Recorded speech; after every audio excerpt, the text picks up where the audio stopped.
Panginoong Diyos na makapangyarihan, Panginoon ng hangin at alon, habang papalapit ang panganib sa aming bayan, humihingi po kami ng iyong habag at proteksyon.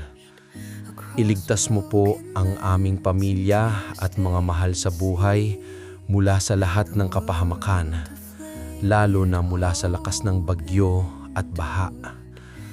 Maging kanlungan ka po namin at aming muog.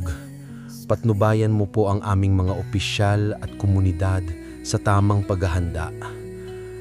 Payapain mo po ang mga pusong natatakot at bigyan mo po kami ng karunungan at pananampalataya upang magtiwala sa iyong kapangyarihang magligtas.